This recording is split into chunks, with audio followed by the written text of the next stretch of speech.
Hello and welcome to Talking Tudors, a fortnightly podcast about the ever-fascinating Tudor dynasty. My name is Natalie Grueninger and I'll be your host and guide on this journey through 16th century England. Are you ready to step through the veil of time into the dazzling and dangerous world of the Tudor court? Without further ado, it's time to talk Tudors.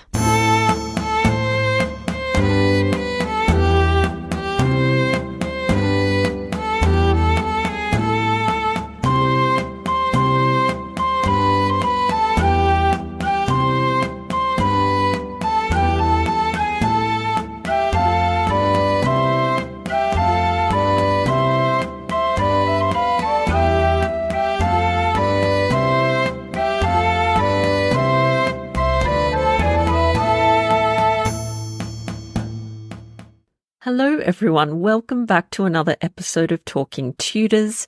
I'm your host, Natalie Grueninger. Thank you so much for joining me today. As always, I'd like to start by acknowledging and thanking the generous listeners who continue to support Talking Tudors on Patreon, and extend a heartfelt thank you to everyone who's taken the time to rate and review the show. As an independent podcaster, this means a lot to me. If you love the podcast and you never miss an episode, please consider joining the Talking Tudors Patreon community. Visit patreon.com/talkingtudors for more information. Once you sign up, you'll have access to exclusive posts, additional monthly live talks, a member-only book club, patron-only monthly giveaways, to name just a few of the rewards. You can also support the podcast and share your love of Tudor history with the world by buying Talking Tudors merchandise. Check out all the products at talkingtudors.threadless.com. Now, on to today's episode. I'm so excited to welcome Gareth Russell back to the podcast to chat about the life of Catherine Howard. Gareth is an historian and a broadcaster. He studied at Oxford and Queen's University Belfast, where he specialised in the medieval and Tudor royal households.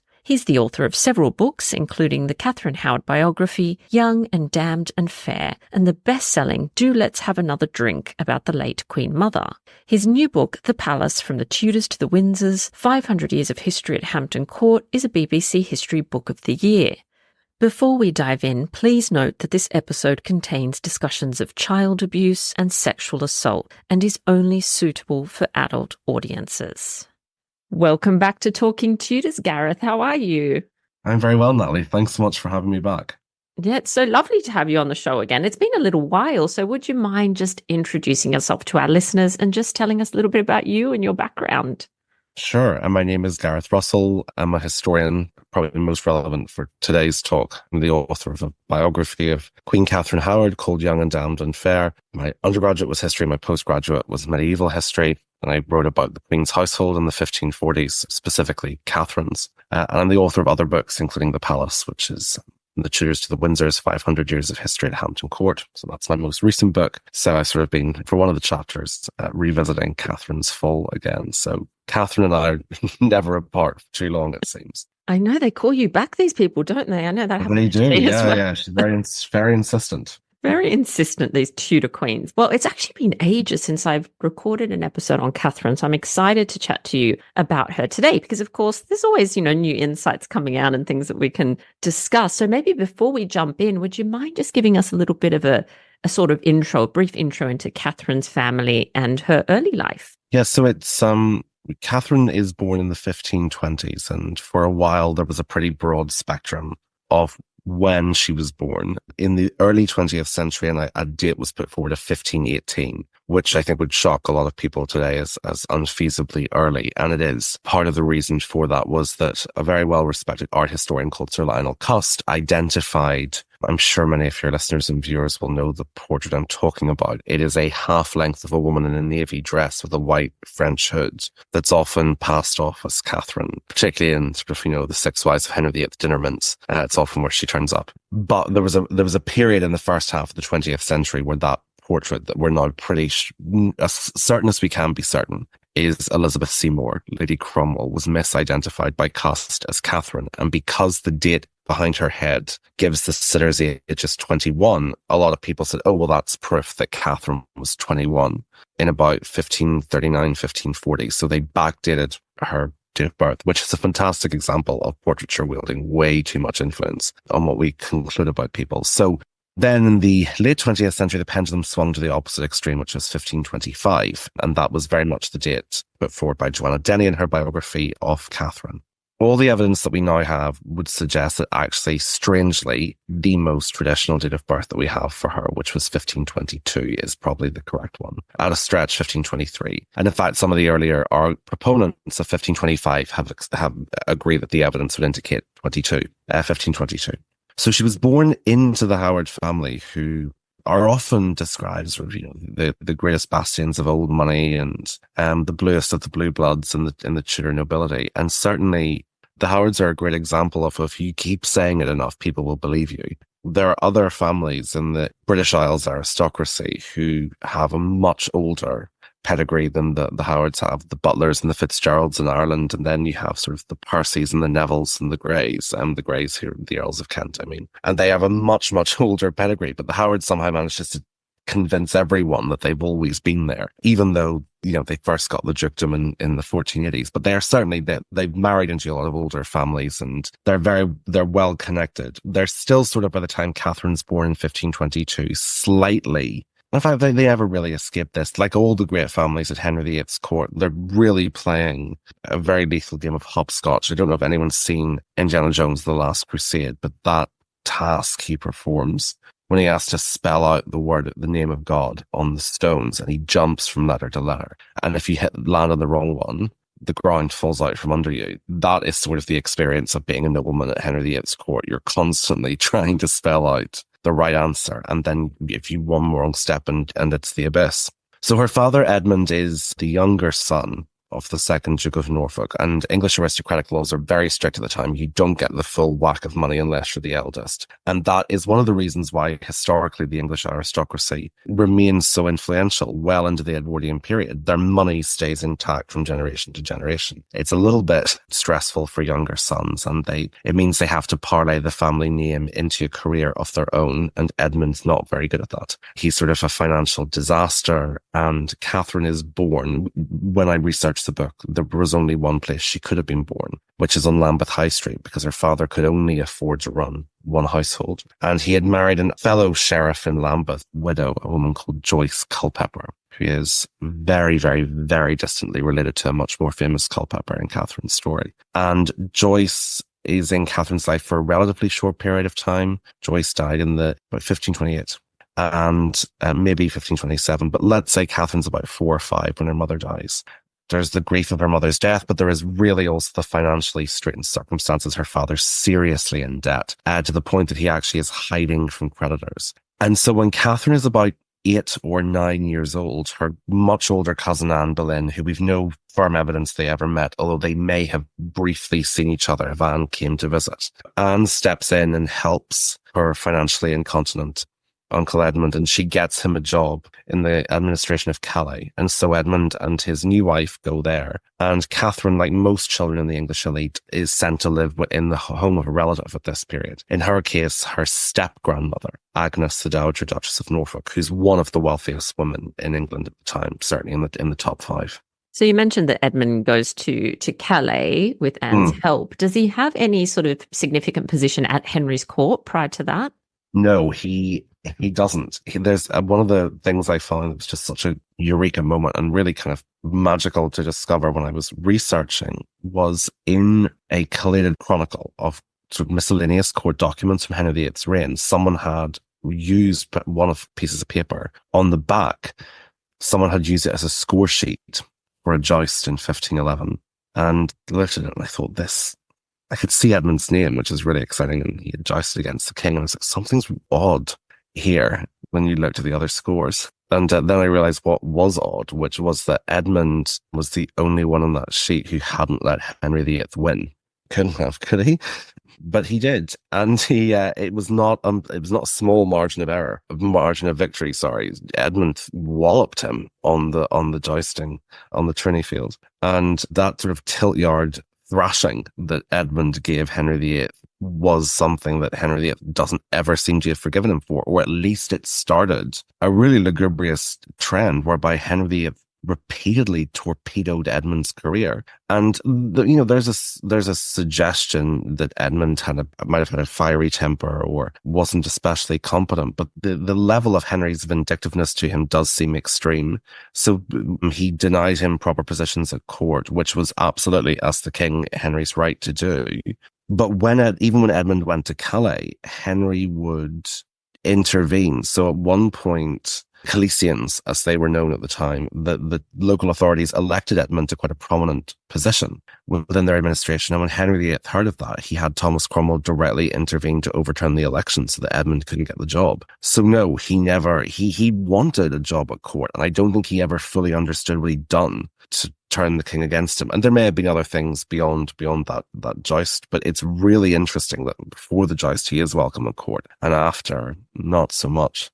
Yeah, and what was one of the most impressive sleights of hand in that score sheet was Charles Brandon, who went up to the line of looking like he might win, and then suddenly the score sheet falls off. And that would indicate to me that Charles Brandon knew the best way to do this was to make it look like a hard-won victory for Henry.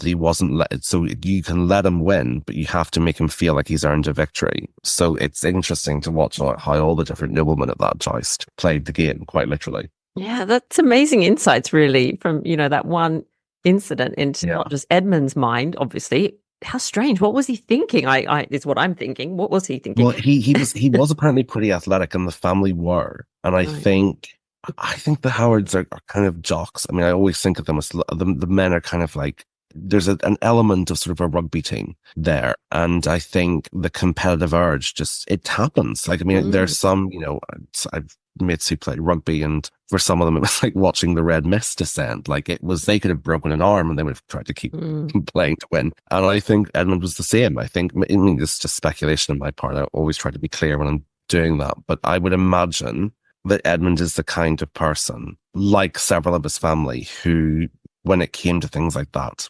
was physically very competitive, and that overtook. And there's another piece of evidence that would lead me to conclude that, which is that when he fought at the Battle of Flodden, he was abandoned by his own soldiers. And one of the people who stayed with him said that it was very clear that Edmund was not going to turn back. He was not going to turn and run away. And he said something like, if ever a nobleman's son was to die, that day was you, because Edmund just would not back down. And fortunately lived, but I think there's a trait there with Edmund of physical competitiveness and prowess. No, that's so interesting. And Catherine's obviously very young, throughout this time. But how do you think that her father's kind of precarious financial situation and his complex relationship with the king, to put it mildly, affects her? Does it affect her at all? Well, we don't have any evidence that it does. Certainly she does have, even within the context of the Tudor elite, she has quite extravagant tastes. But then Anne Boleyn also had pretty extravagant tastes, and she grew up with a very wealthy father. So it's questionable, isn't it? I mean, really, whether that's a reaction to her father's straitened financial circumstances. We do know that she really had very, very little money of her own, as most young, I suppose in fairness, what child does. But even when she was with the Duchess of Norfolk, she was not receiving like pocket money or anything like that from her father. With regards the precarious relationship with the king, it doesn't have, that we can tell, a direct result, but it does have a sort of indirect result in the distance between them, which is that, particularly after Anne Boleyn's execution in 1536, any hope that Edmund had, and his goal was throughout the 1530s until that point to get a position in the Queen's household at his niece's side. That was his dream. And obviously with Anne's downfall, that dream dies with her. So with him being out of favour with Henry VIII and the dream of coming to court remaining a dream because of that, it does mean that Catherine and her father never really see a lot of each other again. He also was never in a position to pay off his creditors, which means that he can't come back to London that regularly. So she almost, it would be incredible if she hadn't seen him. She will have seen him she will have, unless Catherine had been, struck down by the plague. There's no way she wouldn't have seen him at this point, but we don't have a record of it. She will have seen him again for certain in 1538 when Edmund returns for Elizabeth Boleyn the Countess of Ormond and Wiltshire's funeral, at which he is one of the chief mourners. And the funeral, as many of your listeners will know, is held at what is now the Garden Museum in London and was then the parish church of St. Mary at Lambeth. And it is, I would argue, almost certainly where Catherine herself was baptised, but it is within walking distance of the Dowager Duchess of Norfolk's London residence, Norfolk House. If anyone knows the area very well, where Catherine's residence with her grandmother would have been is what's now the Novotel Hotel, and it is 2.5 minutes to walk from there to St. Mary's. So Catherine, but probably, I would have been really surprised if, as a relative, she was not sent to the funeral mass for Elizabeth Boleyn. So she will have seen him at events like that because Edmund will have stayed with the Duchess of Norfolk, the Dowager Duchess of Norfolk, when he's back in London for events like that. But the failure to win Henry VIII's good grace is one of the reasons why Catherine and her father never really see a lot of each other. And of course, Edmund dies shortly before Catherine herself goes to court. So he's not there to witness her rise to prominence or her rise to the throne. And of course, it's an interesting hypothetical. What would have happened? What would Catherine have been able to secure for him if he'd still been alive when she became queen? Or, I mean, Catherine, I think, was very sensible when it came to issues like favour and patronage. And so would Henry's love for her have softened his hatred for her father? Or would Catherine have had to keep her father at arm's distance, arm's length? Don't know. And so you've mentioned, of course, that she goes to live with the Dowager Duchess of Norfolk. What was her time like there in that residence? Yeah, so one of the things that I had to do, certainly when I wrote the book, and I've become almost even more convinced of since I've written it, and I always urge people to try to do this, is to leave as best you can, as best of any of us can, the long, long shadow of Victorian writers who have presented the Duchess's household as this ramshackle, discipline devoid free-for-all, and that Catherine was essentially left to drag herself up. The reason the Victorians presented it as that is because they had such a clear idea of what's a servant, what's a family member, and they regarded Catherine's step-grandmother, as totally derelict in her duty in allowing Catherine to share a dormitory with girls that they regarded as staff. And of course, that's just, absolutely a complete abomination. And so I think in that sense, we have an idea of her time in her grandmother's household as being one that's really quite miserable. In fact, all the evidence we have would suggest that it's comfortable and for the large part very happy. She's a good friend. She makes quite good friendships there. She's well liked by most of the people there, although there is evidence from some of the servants that, it's never completely forgotten that Catherine is a duke's granddaughter. And that's understandable. Society in Tudor England is, by definition, hierarchical.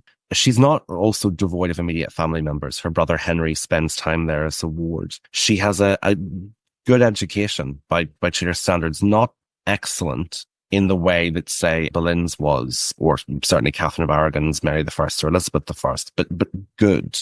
Her handwriting is certainly neater than Jane Seymour's, which would indicate there were calligraphy lessons, although it's not as lovely as, say, certainly not as legible as Anne Boleyn's. So literate, she seems to have had all the courtly graces taught to her, sort of music and deportment, but it's deportment and etiquette where she really shines. And to us, we have this idea that etiquette is sort of a silly thing. It isn't. It's a minefield. It's incredibly complex and nuanced in Tudor high society. It takes a lot of time to learn it and to learn its rules. It is an incredibly complex, multi-dimensional and ever-changing game of who's in the room and what do you do. And compliments about how good Catherine is with etiquette and manners proliferate early in her career. So she certainly does not lack intellectually. But of course, there is this great question of these, particularly today, of what was the dynamic between her and two of her quote unquote lovers, Henry Mannox and Frances Dereham, and did the Duchess of Norfolk fundamentally feel in her duty in allowing them to happen? So I think when you're looking at those relationships, they are the great question mark. if you put those to one side for a second and look at the other evidence we have, as I've mentioned, of the friendships, but also of things that are endearingly timeless, things like her sneaking into her grandmother's room to steal a key so they can make a copy so that her and the other young women in the dormitory can have picnics with things they steal from the kitchen after hours. There's something really quite endearing about that. And also little things like, well, not little things to them, but certainly to us. I mean, little details that emerge from the Duchess's household, such as that all the girls had beds, and it was two per bed. So Catherine would have shared it with another young ward in her grandmother's household. But this is one of the great joys of being a historian. Sometimes you're talking to a historian with a slightly different field of expertise, and they will point something out about your own area. I remember talking to a medievalist, and I mentioned the beds, and he went, we said, that can't be right. And I said, no, they did. And he said, he was like, well, she's landed on her feet then, because the Duchess must have been the most generous household owner in England, because beds were so expensive and no one bothered to get them for wards. It just wasn't done. They slept on the floor and they slept on the rushes. And you think, oh, actually, that's true. To get a room full of beds for the comfort of your wards is the sign of a pretty caring head of the household. It is worth noting that these wards are not as we would imagine servants to be. So a lot of them are people like Restwolds or Tilneys. Catherine Tilney's one of the girls there, and the Duchess's maiden name was Tilney. So a lot of them are in her extended kinship. So Catherine does spend a lot of time growing up with young women of a similar background, although she's slightly more exalted because she's male line descent from a duke. Let's go back for a moment, Gareth, to talk about her relationship with Mannox and Dereham, because of course this is something that people are really interested in and, speculate on quite a lot. So what are your thoughts in regards to the relationship? Was it, now a lot of people describe it as her being abused. Is there evidence? Can we, from this position and this far, in the future, actually assess what those relationships were like? That's a great question. Yes, we can. So I'll sort of unbox in a couple of parts. When I started Young and Damned and Fair, I was very much off, the opinion that they were abuse and that they were physically, sexually abusive. And that was, this was 2013, 2014, 2015. And at that point, it was the high water point, if you like, of the abuse theory being taken as fact. And that is probably, now looking back on it, my only real frustration with the abuse theory, because it's really important to point out that simply because if you don't agree with something or you disagree with parts of it, it is not fair. It's not right, I think, to become annoyed your colleagues who believe it, because I think most historians are trying their best with the evidence we have to reach a conclusion. My only frustration really with the abuse theory was, looking back on it, that the speed with which it was taken in the Tudor sphere to be fact. And that if you were questioning it, which when I was writing Young and Damned and Fair, I certainly did end up questioning. You were questioning the testament of a survivor rather than questioning that the evidence does not suggest that she ever saw herself that way or that happened. So it's very important to put that point there. To then sort of defend the abuse theory and its proponents, what then happened in reaction to it was an equal plague of Tudor history, which is to your latter point. And I sometimes call this over-contextualization, where people will make sweeping statements like saying you can't know that there was abuse at that point in history. You're applying modern standards. That's not how people thought. And often it kind of implies that all the Tudors were sociopaths who thought burning people to death was totally fine and child abuse was not something they recognized. So that kind of sweeping over-contextualization is unhelpful as well. So to your point, can we know that a relationship was like that at this distance? Yes, we can. And I hope I was always careful enough, although can you ever really be careful enough? But I hope I was careful in trying to say that simply because I didn't believe that this was a position you can sustain about Catherine, I am still someone who thinks there absolutely are cases in the 16th century or early modern period where it was abuse. So there are what's really interesting and kind of depressing actually as well, is that there are cases on either side of Catherine's generation where it's so so obviously, in fact, sorry, in one case, in Catherine's generation, it's so obvious that what was done was grooming or the abuse of a child, that it kind of takes you aback that no one said it until today. And even now, it doesn't get the same kind of traction as the Catherine theory does, which is frustrating. So there are the two examples. There are others. I mean, obviously people will know of the Elizabeth I and Thomas Seymour case. There are others. The first one is Margaret Beaufort. And Leanda de Lisle, in her history of the family, has been very clear that Edmund Tudor could be considered a paedophile and probably should be. So, and this is where the over-contextualization is unhelpful. The canon law, church law's age of consent for a female was 12 and for a male was 14. And people reading that will say, oh, well, people thought that 12 was a completely acceptable age for sexual contact. And they are forgetting that even today, around the age of consent, there are grey areas and moral debates and moral taboos that you don't cross. So, for instance, I'm not sure what the age of consent is in Australia, but throughout the United Kingdom, it is 16. But, for instance, you can't send naked photographs of yourself until you're 18. So you can't get married until you're 18. So there is, even there, just a modern example, a clear window in which the age of consent should be properly regarded as the bare minimum. It is not regarded as the ideal. And the minute that you turn 16, of course, you're okay to get married. That's not how we see it. And actually, they didn't see 12 that way. So if you look back at the case of Margaret Beaufort, there are many examples sort of hidden in plain sight of people in the 1450s who are shocked that she is pregnant and are stunned or confused that the marriage has been consummated by her 26-year-old husband. And they are deeply concerned about what labour will do to her. And there's a horrible, I mean, Nicola Tallis covers this really well in her biography of Beaufort, where you have her confessor saying that he doesn't know physically how so little a personage will give birth. And it's just, so it is very clear that people consider what Edmund Tudor has done to be not illegal, but immoral. And there is a distinction.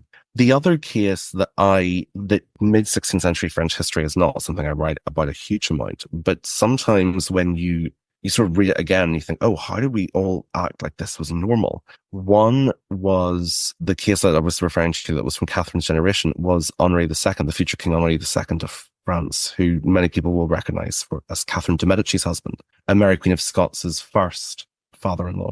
And Henry II's mistress, lifelong mistress, who he was sort of devoted to, and it's always spun us this great love affair, was a very, very physically beautiful aristocratic widow called Diane de Poitiers. And the relationship, it seems sort of perverse to call it that, but the relationship began when he was 11 and she was 33. And the logistics are mind-boggling because the only way she will have been able to do that is to groom him. There's no other way to look at that for a variety of reasons. So grooming obviously involves predicating and convincing someone to do something that you know is illegal and immoral. And it was both. They were not going to be able to get married. So it was immoral under the standards of the 16th century. And also it was illegal what she did. And sometimes I know popular fiction, historical fiction gets a rough name, but we owe strangely an awful lot in this regard to the actress Samantha Morton, who plays Catherine de' Medici in the Starz series The Serpent Queen. And when she was talking about Diane de Poitiers, she said what she did is child abuse. And the reason why Henri II is so cripplingly dependent on her for the rest of her life is because it has become a psychologically dependent relationship.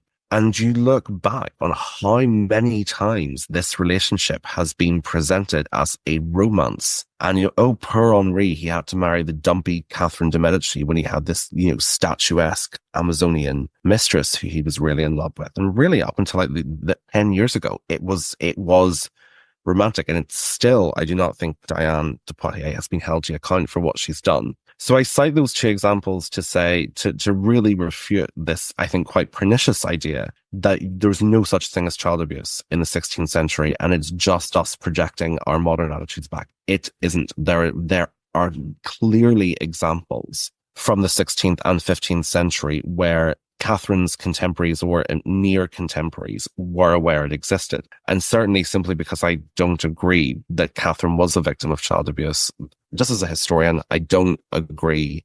And I would not want to be cited as a historian who thinks that you can contextualize these things. And I think we are within Tudor history. We do fall victim many times to projecting our own desires and values far back into the past, but also many times of assuming that values like compassion and kindness and consent are solely modern concepts. So specifically to Catherine, having said all that, no, I do not think the documentary evidence is...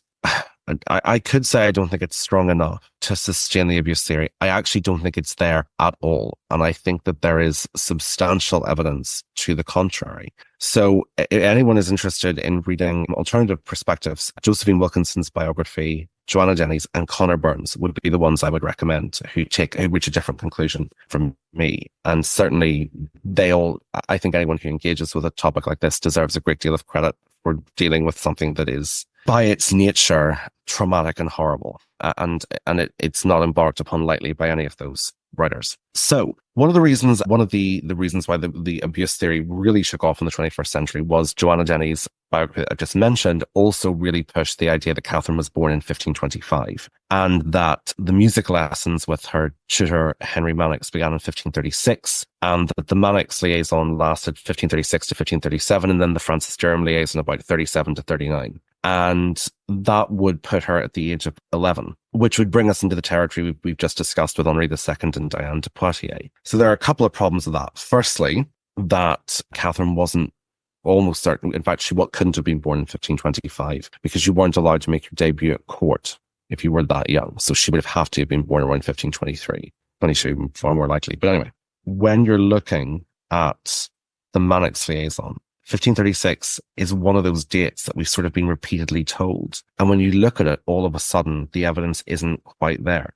So the crucial piece of evidence for the Mannox liaison is a conversation he had with a fellow servant called Mary Lascelles. And Mary makes it clear in her testimony, as Mannox does later, that this is in the early stages of the relationship. So during I look back on it, young Damden Fair was just took over my life, but really I went, any rabbit hole I was willing to jump down. And when I looked at when Mary Lascelles could have come to the household, we know from other people and from herself that she joined it when Catherine's uncle, Lord William Howard, came to live. He was recently widowed and he brought his child from his first marriage to live in his grandmother's care. And Mary was appointed to the nursery. She was a nursery maid initially. And I went truffling around through William's itinerary and trying to trace him and see where he was. And he doesn't join his mother's household until after a diplomatic mission to France that ends in 1538. So actually, all of a sudden, this Victorian picked upon date of 1536 falls apart. And the relationship is,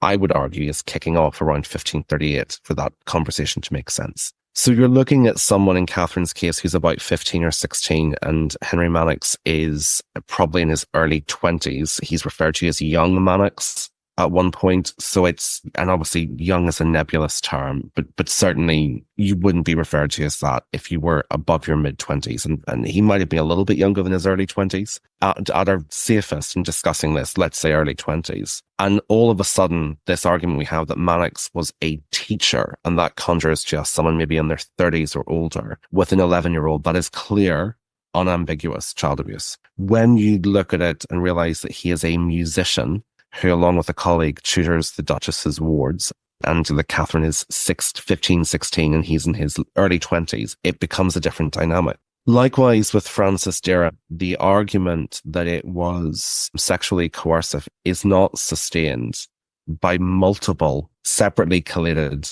and collected eyewitness testimonies. There are, we mentioned the dormitory. There are people who were there.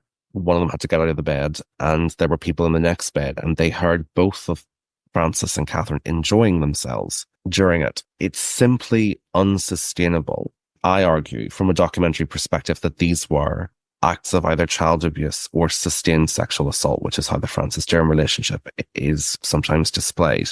And however, one of the other slightly frustrating aspects of this debate is that a binary was reached in which a relationship was either consensual and positive or non-consensual and negative. And those two options do exist. If a relationship is non-consensual, it is ipso facto negative. If a relationship is consensual, it can be a positive sequence of events. However, there is a third option that I think applies to Catherine's romances here, which is that they were consensual but negative. And I think it's important not to assume that relationships which can become toxic or negative start that way.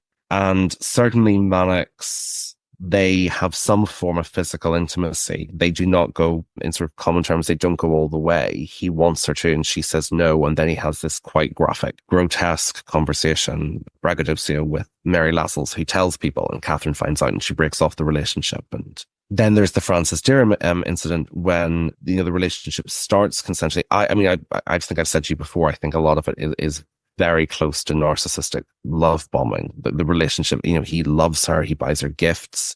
There's a really interesting thing that an account from her I discovered of her early time with Francis, where she had borrowed some money from him to go to a local seamstress who was apparently extraordinary at embroidering, and everyone wanted to get this woman to do there. She was a housewife in Lambeth. So he gave her the money, and Catherine went and placed her order that she wanted some details for her dresses, sort of things that she could add to snazz up the outfit. And Francis went behind her back and asked the seamstress to embroider knots that were a symbol of everlasting love. And Catherine's quite annoyed because that's not what she wanted. But he passes this off as, it's because I love you so much. There's breadcrumbs as the love bombing becomes suffocating for her, and she doesn't like it. And he keeps trying to set a date for a wedding, and she's trying to get out of this. And in many cases, it happens throughout history. I'm sure it does happen today. This passionate affection ends up becoming suffocating, and she wants out. And Francis, we can't diagnose him as a narcissist, but I certainly wouldn't be confident saying he isn't one, starts crying, gets very upset. How can I live without you? How can you leave me? You're mine. And she gets her get out clause with the 1539 appointment to court. Some people who aren't too sympathetic to Catherine say she's sort of ruthless and discards these people. And I'm a bit heartless. I quite like this trait in her, where, as she did with Mannox, she takes Francis for a walk in her grandmother's orchard and says, listen, wish you the best, but we're done. And Francis starts crying and, I'll run away to Ireland. My life will never be the same. And Catherine essentially says, that's your choice. That's a you problem, not me. And off she goes to court. And I don't think that is heartless. I think that's, I think she's good at setting boundaries, or at least she's good in, she's not always great at a clean break. She's not, I think, ruthless enough to do that, but she certainly can say, we're done. And move on. Yeah, before we move on, I just want to thank you for engaging with that question and that debate so thoroughly and so sensitively as well, because it is something very difficult to discuss. But you've given us lots of food for thought, so that's really great. Thank you. It's not something I take lightly, and certainly, and people might be able to hear from my accent. I grew up in the island of Ireland at a time when the bomb of abuse was going off left, right, and centre. And it, I wasn't brought up Catholic, but I watched as the Ryan Report, building the Ryan Report, which is sort of the exposure of clerical abuse of children. And I think it covered sexual abuse. It also covered physical and emotional abuse of children within the Irish state and also the Irish branch of the Catholic Church. And I watched what that did to the faith of lifelong Catholics and friends who were just absolutely and completely devastated by the revelations, and people who had no idea that it was happening. So certainly one of those things that I do take seriously is trying to engage with that appropriately, because to me it's the worst crime imaginable. And so I think when we're talking about things like that with Tudor history, sometimes we leave decency and sensitivity at the door. And you do obviously sometimes have to take a step back and simply look at the documents. But when you're dealing with things that for many people are deeply, deeply impactful, it is absolutely incumbent upon you as a historian or a commentator to try to deal with that as best and as decently as you can. So thank you. I appreciate that.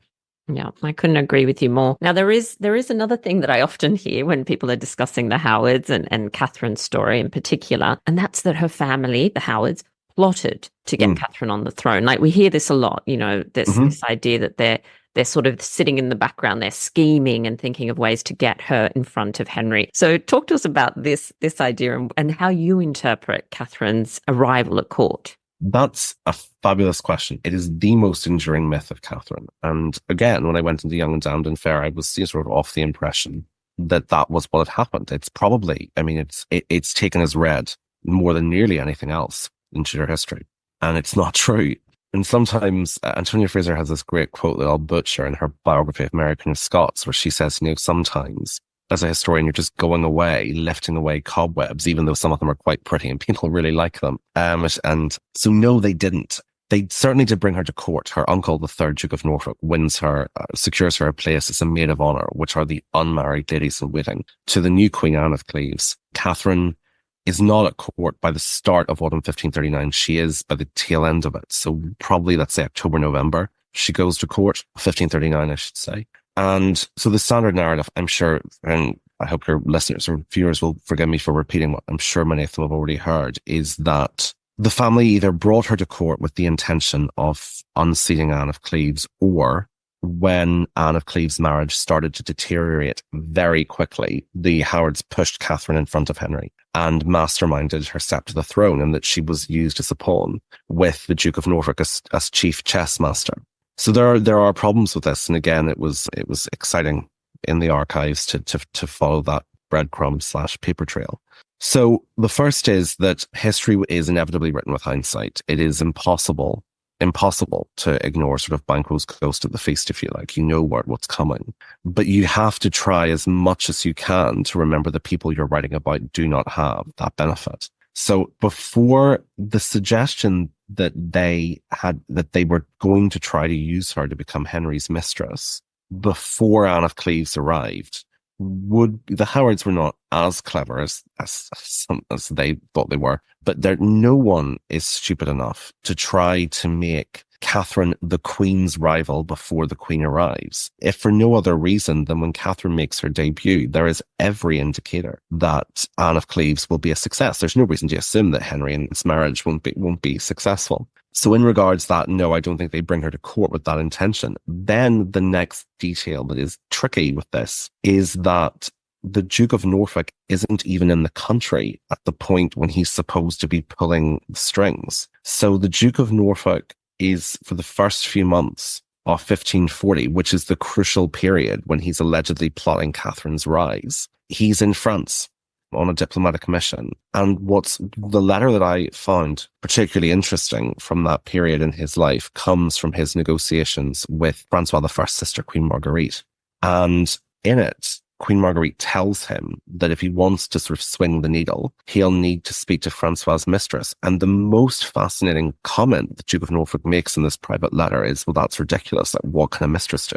He says, a woman such as that is the phrase. So really, up until spring of 1540, the Duke of Norfolk does not think a royal mistress wields any substantial influence. So, and his attitude does later change, but not in time for Catherine. So he comes back and it's already started. It's not credible to assume that he then picks Catherine. It started by the time he gets back. So I think what happens is that Henry notices her organically. And in fact, there are some indicators from a comment made by a Privy Councillor to the Dowager Duchess of Norfolk later that they know that that's what happened. That Henry spots her at a King's Highness to cast a fantasy towards Catherine Howard the first time ever he did see her. So no, I don't think the Howards did push her forward. And actually, I think her grandmother, the Duchess of Norfolk, and her aunt, the Countess of Bridgewater, are both very aware that there is a Dereham, shaped skeleton in the closet, which the Duke of Norfolk is not aware of. But I think what happens, in fact, all the evidence we have indicates that Henry notices her, and it's then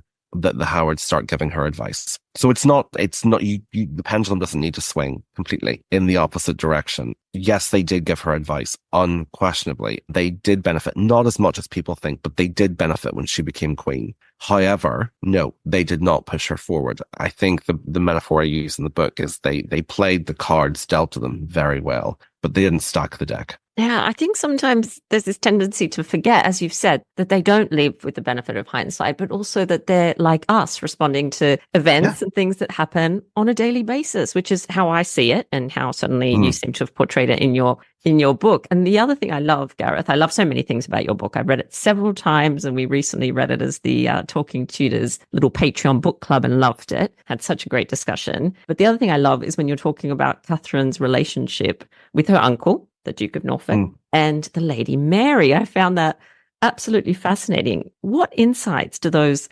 relationships give us into Catherine's personality? Feistier, thank goodness, Yeah. and she's often presented. And I had such a great conversation actually I was doing a talk on the Six Wives at Southwark Cathedral, and I think one of the really exciting books that's going to come out in the next few years, and genuinely new stuff, will be Elizabeth Norton's new biography of Jane Seymour. And just from the sort of teaser that she gave at Southwark, I was in the mouth on the floor.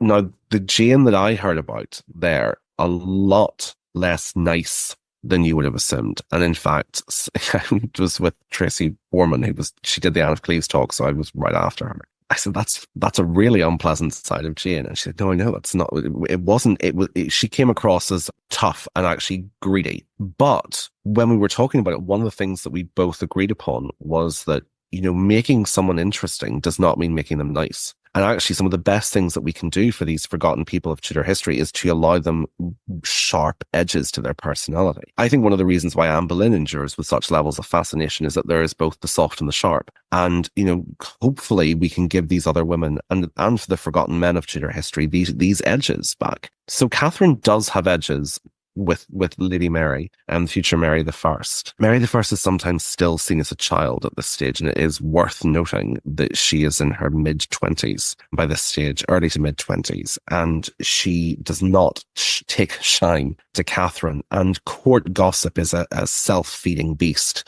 And someone tells Catherine, she was a lot nicer to Queen Jane and actually to Queen Anne of Cleves before you. And Catherine tries to mend fences. Mary is not interested. And Catherine has this trait in her personality. She's really lovely until you disrespect her or until she doesn't get what she wants. And then there's a little bit of sharpness, not anything malicious or significantly awful. Like, she's not sort of, dropping poison in your food, but she is very capable of throwing her social weight around. And so she threatens to fire some of Mary's closest servants if Mary doesn't start to toe the line, which Mary does. And considering that Catherine's been at court for just over a year by this point and manages to knock into line one of its chief players in a way that Anne Boleyn hadn't been able to do, is remarkable. It's not the nicest thing she ever does, but it is certainly impressive from that standard. With the Duke of Norfolk, she, like many of his relatives, and indeed most people who meet him, find him quite annoying.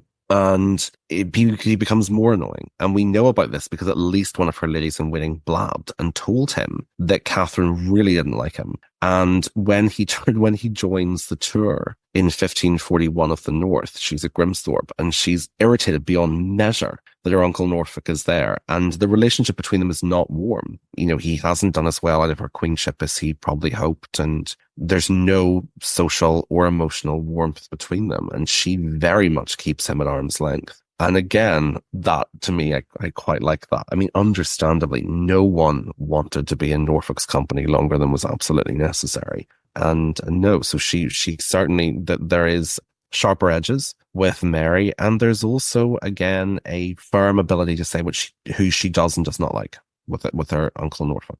Yeah, I love this about Catherine, and I had a little preview into some of the Jane Seymour stuff you were talking about, and I'm loving this financially savvy kind of tougher Jane Seymour as well. Mm-hmm. That's so interesting. Can't wait for that one as well. So our listeners have probably, of course, heard of a letter, Gareth, a letter that ends with "yours as long as life endures," that Catherine wrote to Thomas Culpepper. So again, what do you think about this relationship? Were they in love, or is this Catherine trying to appease a man who appears to have been able to have been quite dangerous? Yeah, I'm sort of the Occam Razor theory with history. If it walks like a duck and quacks like a duck, it's probably a duck.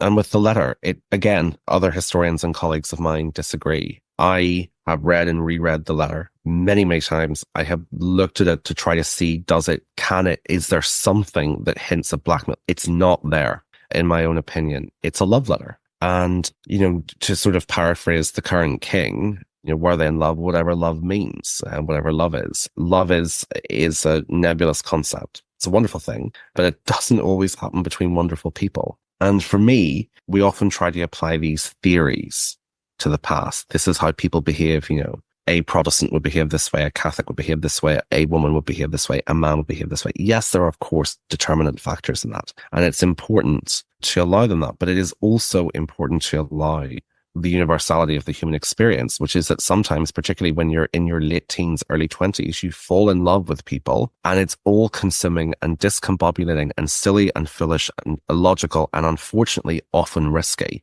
And so for me, actually, there was a sort of slightly frightening liberation in saying, okay, what you're writing here is not something that conforms to any particular modern school of theoretical thought. It's writing about someone who at about 18 or 19 falls in love with someone that, what, as you say, could have been very dangerous. And I talk a bit in the book, and one of the difficulties of knowing whether Thomas Culpepper was guilty of the alleged rape and murder that he was accused of by another contemporary in their private letters is that Thomas Culpepper, frustratingly, had a brother who also was called Thomas Culpepper, which part of that is a limited pool of Christian names. Sometimes they name them after godparents. Godparents get to pick the names sometimes at the christening, and they use a lot of nicknames. So the legal name is not necessarily how they would have spoken about each other at home. But unfortunately, we don't know whether the Thomas Culpepper who allegedly did that was the one involved with Catherine or the brother.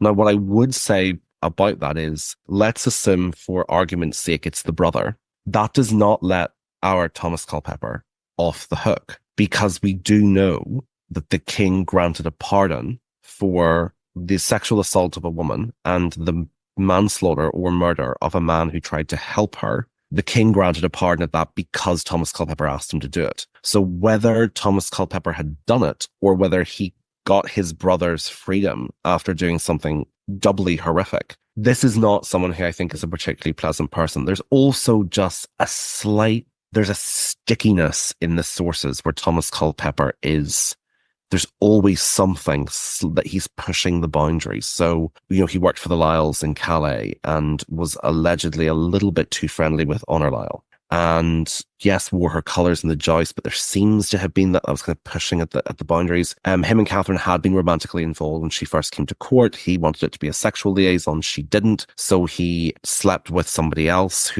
Bess Harvey, who he didn't really treat very well. There's just, and it was a running joke at court. There's a lot with Thomas Culpepper that just suggests a physically attractive person, but the attractiveness did not descend much beneath the skin. So Catherine, in love, in lust, infatuated, who knows? But certainly the conclusion whereby everything makes sense and you don't have to strain the evidence is that that's what happened. And love is not always bestowed on the worthy, unfortunately. It'd be a much happier world, I suppose, if it was. His feelings are more complex, and partly because to me, they don't ever seem to have been as all-consuming as Catherine's were. I have me at this point, I think, in talks before, where I wonder, did they think that she might be a widow before long? In 1541, Henry was seriously very unwell. And again, we know that he doesn't exit until 1547, but I don't think either of them knew that. I don't think anyone knew that in the early 1540s. So who knows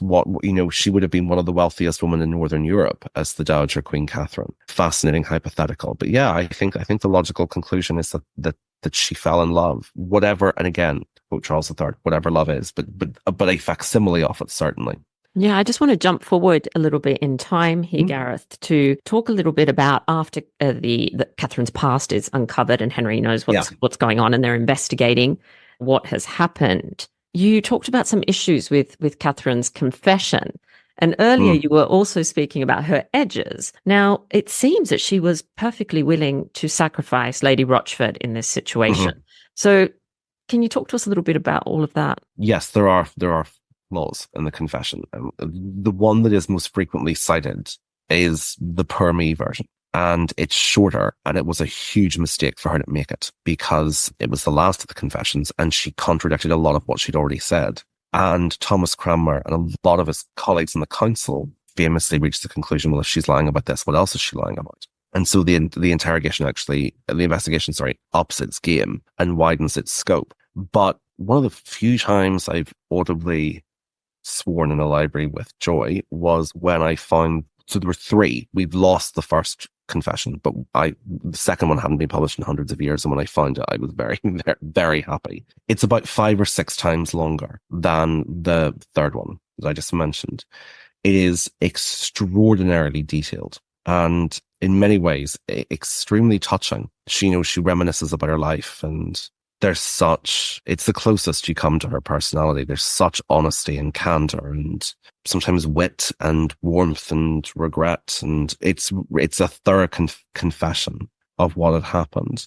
But yes, when she begins to realize that the noose is tightening metaphorically around her neck, she is very prepared to throw Francis Dereham to the wolves. And a colleague of mine did say that they felt that I defended Catherine too much in that moment, that actually what she had done wasn't trivial, and that she had thrown someone who by this point she was queen, so he certainly was below her socially. She kind of threw him under the bus in order to save herself. And I can understand why some people maybe think I should have been harsher with Catherine on that. However, in my defense and hers, Francis was the one who insisted that she hire him to her staff. Francis is the one who would not go away. And he put himself in that position, knowing the risks to him and to her. And so maybe this does make me sound unduly cold or callous, but, he brewed a very dangerous drink, and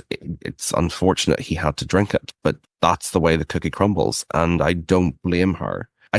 She owed him nothing by this stage, given how reckless his behavior had been. With Lady Rochford, yes, she is equally ruthless, callous. However, one of the things I would say, and it's not in defense, but well, it is, but certainly in mitigation, is you cannot apply firm standards to someone who's that afraid. And, cut off from sources, Archbishop Cranmer refers to Catherine's dangerous ecstasy. And that, he thinks at one point she's suicidal, that I would think that she had a temporary breakdown during the weeks of her early downfall.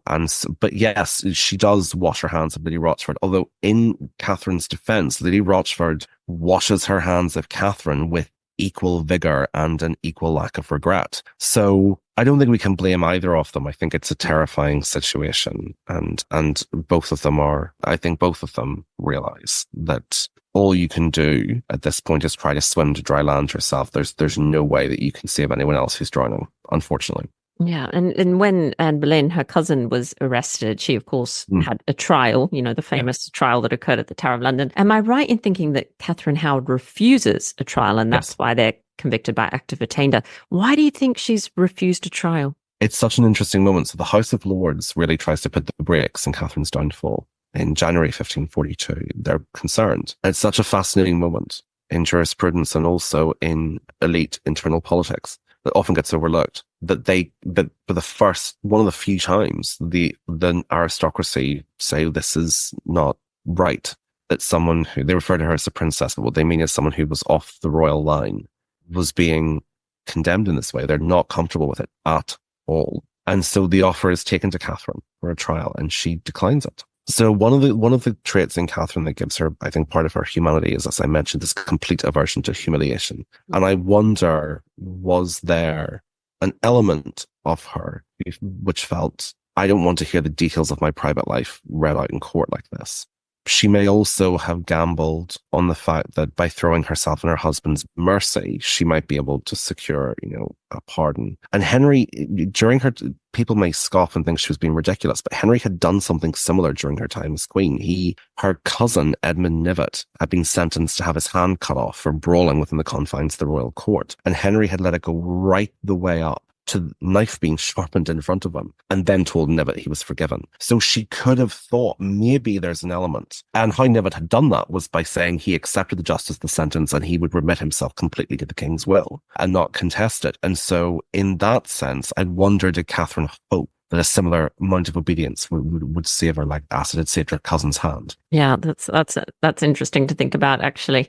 You've been so generous with your time, Gareth. I promise I have only 2 more burning questions to ask you. Why was Henry Mannox not arrested? Yeah, brilliant point. People often ask this. It is to take you into the weeds of canon law. I mentioned earlier that they had some form of physical intimacy that did not extend to nor culminate in full sexual intercourse. So it didn't count under canon law. So it, without being sort of unduly prurient, there's different schools of thought in the 16th century. Without everyone accepts that full penetration, full sexual intercourse is what it is and is morally binding. The question becomes murkier over whether or not one partner, usually the male, has orgasmed. But if it is something further down the scale of physical intimacy, then it is not considered to be something that creates a pre-contract or can create a pre-contract. And so what Henry Mannox has done does not fall under canon law as something that created a pre-contract between himself and Queen Catherine. And he wasn't there when it happened with Francis Dereham. So he technically has done nothing wrong. And therefore he's not arrested because he has not been party to something that, quote unquote, corrupted the future queen.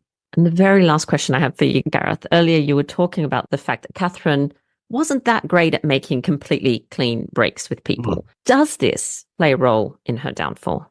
Yes, it's one of her weaknesses. Although sometimes you say weakness, it's just a trait until the crown lands in her head. And even with the crown in her head, it's who puts the crown there. I mean, a lot of the queens of Henry VIII could have been successful with any other monarch or many other monarchs. Yes, it does.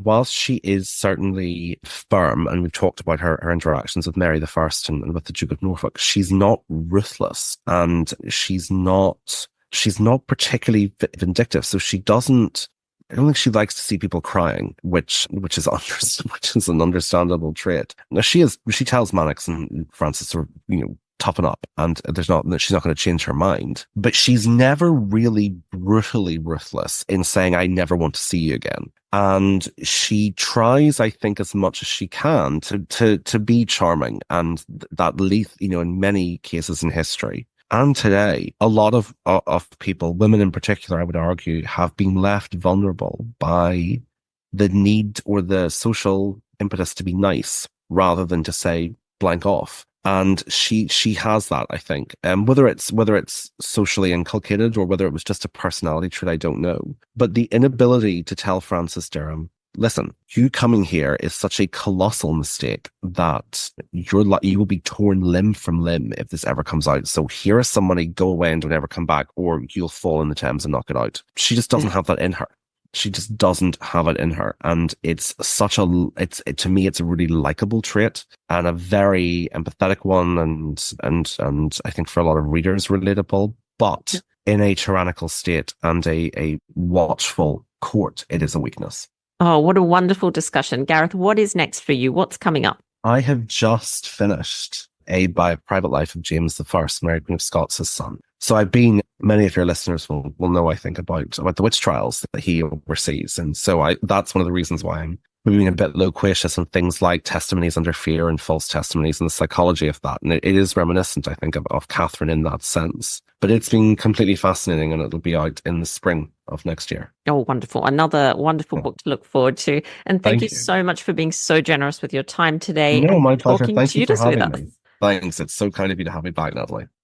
Well, that brings us to the end of this episode of Talking Tudors. Thank you so much for joining us. I absolutely love to hear from listeners, so if you have any comments or suggestions, or just want to say hi, please get in touch with me via my website, www.onthetudortrail.com, where you'll also find show notes for today's episode. If you've enjoyed the show, please share the podcast with friends and family, and don't forget to subscribe, rate, and review. I also invite you to join our Talking Tudors podcast group on Facebook, where you can interact with other Tudor history lovers and hear all the behind-the-scenes news. You'll also find me on Twitter. My handle is On the Tudor Trail, and on Instagram as The Most Happy 78. It's time now for us to re-enter the modern world. As always, I look forward to talking Tudors with you again very soon.